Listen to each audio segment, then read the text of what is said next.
కలలో కూడా ఊహించని విజయం, అసాధారణ ఫలితం, అఖండ భారతావని ఏకమై అండగా నిలిచిన తరుణం, సంకీర్ణ సంకెళ్ళు తెగిన మహోజ్వల ఘట్టం, ఒక్క పార్టీ పాలనా పగ్గాలు చేపట్టిన శుభతరుణం.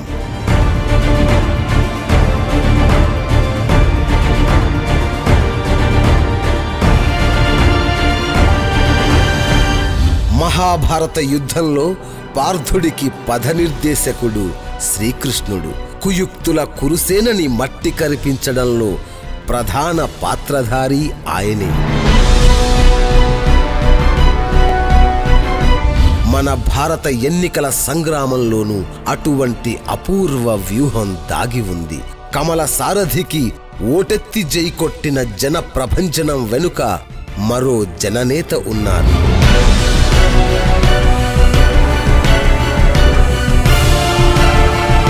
ఎదిగిన కొద్దీ ఒదిగి ఉండే ఆ మహాముని పేరు Amit Shah, Bharatiya Janata party Badshah.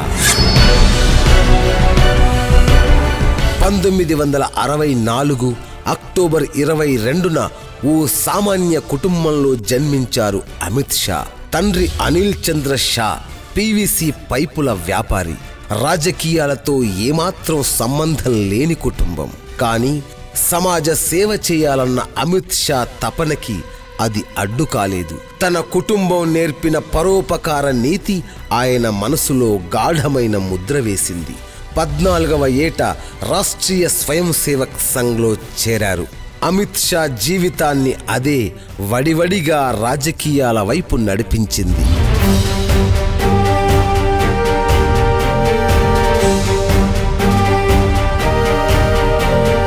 1982లో BSc biochemistry చదువుతున్నప్పుడు అహ్మదాబాద్ ఏబీవీపీ కార్యదర్శిగా బాధ్యతలు స్వీకరించారు అమిత్ షా. భారతీయ యువమోర్చా కార్యకలాపాల్లో చురుగ్గా పాల్గొన్న షా 1991 ఎన్నికల్లో బీజేపీ అగ్రనేత అద్వానీ కోసం అహ్మదాబాద్లో బూత్ స్థాయి ప్రచారకునిగా పనిచేయడం విశేషం. ఆ అనుభవమే సుదీర్ఘ రాజకీయ ప్రస్థానానికి ఓనమాలు దిద్దించింది. 4 ఏళ్లలో అంచెలంచెలుగా ఎదిగిన అమిత్ షా గుజరాత్లో కాషాయ దండుని నడిపించడంలో కీలక పాత్రధారిగా మారిపోయారు.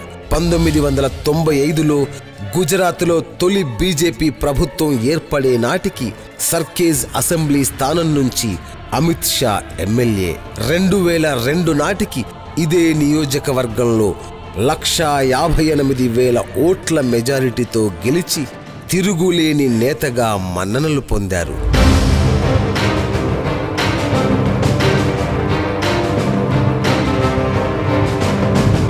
2007 ఎన్నికల్లో ఈ ఘనత 2,32,000 ఓట్లకు చేరిందంటే అమిత్ షా ఎంతటి గుజరాత్ జన హృదయ విజేతో అర్థం చేసుకోవచ్చు. 2012లోనూ నరన్పురా అసెంబ్లీ స్థానం నుంచి గెలిచి వరుసగా 5వసారి గుజరాత్ అసెంబ్లీకి అమిత్ షా ప్రాతినిధ్యం వహించారు.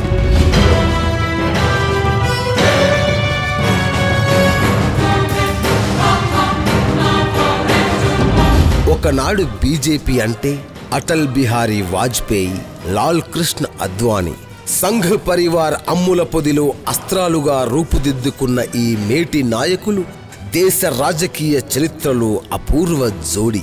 వారి తరువాత బీజేపీలో ఎవరన్న ప్రశ్నకు ఇప్పుడు మరో తరం నవతరంగమై ఎగిసిపడుతోంది. ఆ జంట నరేంద్ర మోడీ, అమిత్ షా.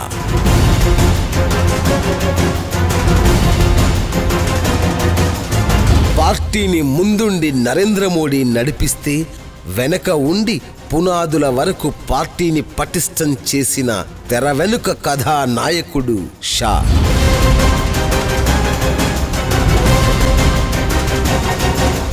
కష్టకాలాన్ని కూడా ఇష్టకాలంగా మార్చుకోవడం అమిత్ షా ప్రత్యేకత.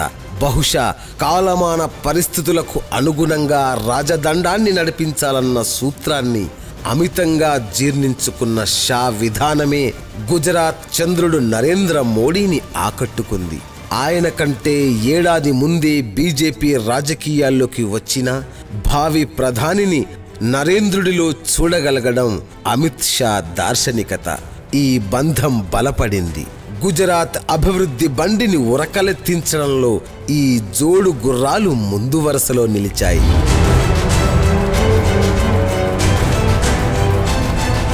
దేశం మొత్తాన్ని ఆశ్చర్యానికి గురిచేసిన సోహ్రాబుద్దీన్ ఎన్కౌంటర్ కేసులో షా తీరుని కోర్టులు తప్పుపట్టినా మోడీ మాత్రం తన ఆప్తమిత్రుణ్ణి వీడలేదు. గుజరాత్ బహిష్కారాన్ని న్యాయ వ్యవస్థ విధిస్తే వినమ్రంగా దేశవ్యాప్తంగా పార్టీని పటిష్టపరచడంలో నిమగ్నమైన నిగర్వి అమిత్ షా. సొంత రాష్ట్రానికి దూరమైన తల్లిలాంటి పార్టీ ప్రతిష్టని ఇనుమడింపచేయడమే లక్ష్యమని ముందుకు సాగారు. రాజకీయంగా ప్రతిష్టాత్మకమైన ఉత్తరప్రదేశ్ బాధ్యతల్ని భుజాన వేసుకున్న నాటి నుంచి అమిత్ షా చెప్పిన మాట ఒక్కటే, మోడీ వర్సెస్ ఆల్. మోడీతోనే అందరి పోరు.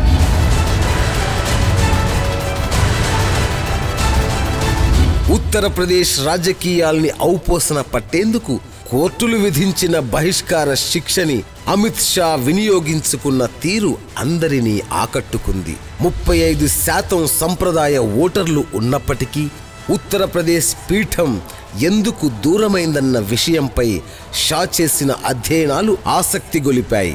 రాష్ట్రంలోని 1,40,000 పోలింగ్ బూతులకు దాదాపు 2 ఏళ్ల ముందుగానే షా వేసిన కమిటీలు పనిచేయడం ప్రారంభించాయి.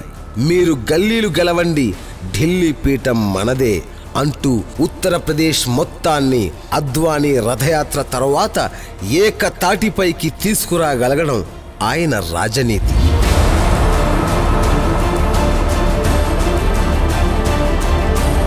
అమిత్ షాలోని చాణక్య నీతి అందించిన అపూర్వ విజయానికి 2014 జాతీయ సార్వత్రిక ఎన్నికలు అసలు సిసలు ప్రతీకలు.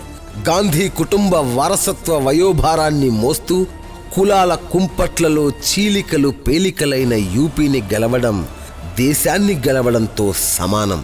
బీజేపీ పని అయిపోయింది అనుకున్న తరుణంలో 80 సీట్లున్న యూపీలో 72 గెలుచుకు రావడం నిజంగా దేశాన్ని గెలవడమే. అది అంచనాలకు మించిన విజయం. అందుకే టార్గెట్ 272 నినాదంతో పనిచేసిన బీజేపీకి బోనసులు దక్కాయి తప్పితే మైనసులు లేవు. ఒక్క మాటలో చెప్పాలంటే ఇది లక్ష్యాన్ని మించిన మహా విజయం.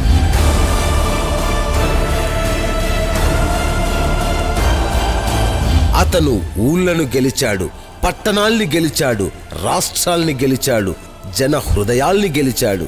అన్నిటికీ మించి జన హృదయ విజేత అధినేత మనసుని గెలిచాడు. ఎందుకంటే ఒక బూత్ కమిటీ సభ్యుడు భారతీయ జనతా పార్టీ జాతీయ అధ్యక్షుడు కాగలడని బహుశా ఆ పార్టీ కూడా ఊహించి ఉండదు.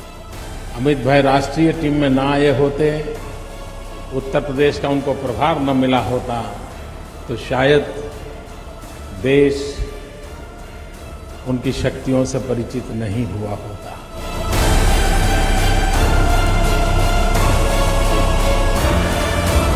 అద్వానీ వంటి రాజకీయ భీష్ముడు ఉండగానే పార్టీ దండాన్ని పట్టుమని 50 ఏళ్లు నిండని నేత చేతిలో పెడతారని ఎవరూ భావించి ఉండరు.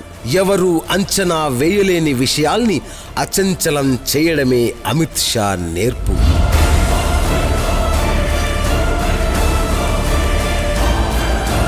గుజరాత్ బీజేపీ తొలి ప్రభుత్వంలో అహ్మదాబాద్ జిల్లా సహకార బ్యాంకు చైర్మన్గా షా చేసిన అద్భుతాలు ఆర్బీఐకి సైతం పాఠాలు నేర్పాయి. సహకార బ్యాంకుల పునరుజ్జీవనం ద్వారా అమిత్ షా తీసుకొచ్చిన గ్రామాభ్యుదయం గుజరాత్లో మోడీ ప్రభుత్వానికి ఆయువు పట్టు అయ్యిందనడం అతిశయోక్తి కాదు. మోడీ క్యాబినెట్లో జోడీగా చేసిన ఆ సాహసాలే వైబ్రెంట్ గుజరాత్ని ఆవిష్కరించాయి. అది అప్రతిహత జోడీ అని గల్లీ కార్యకర్త నుంచి అగ్రనేతల వరకు అందరూ నమ్మబట్టే బీజేపీ అగ్రపీఠం ఆయనకు దక్కింది. అమిత్ షా ఇప్పుడు బీజేపీ బాద్షా. మోడీని ప్రధాని అభ్యర్థిగా నిలబెట్టడంలో జరిగిన కసరత్తులో 10% కూడా అవసరం లేకుండానే సర్వామోద నేతగా మారిపోవడం అమిత్ షా ఘనత. అందుకే ప్రధాని నరేంద్ర మోడీ మాటల్లో ఆయనే man of the match. Rajnath Singh ji इस टीम के कैप्टन थे और उनकी कैप्टनशिप में लक्षावधि कार्यकर्ताओं ने ये विजयश्री को प्राप्त किया है और इसके man of the match Shri Amit भाई शाह थे. పార్టీ కార్యకర్తల దృష్టిలో తిరుగులేని విధాత, నేతల దృష్టిలో భవిష్య విధాన నిర్ణేత. బీజేపీకి ఆయనొక ఆశా దూత. ఎందుకంటే విధేయత ఆయన అలంకారం, విశ్వసనీయత ఆయన సంస్కారం.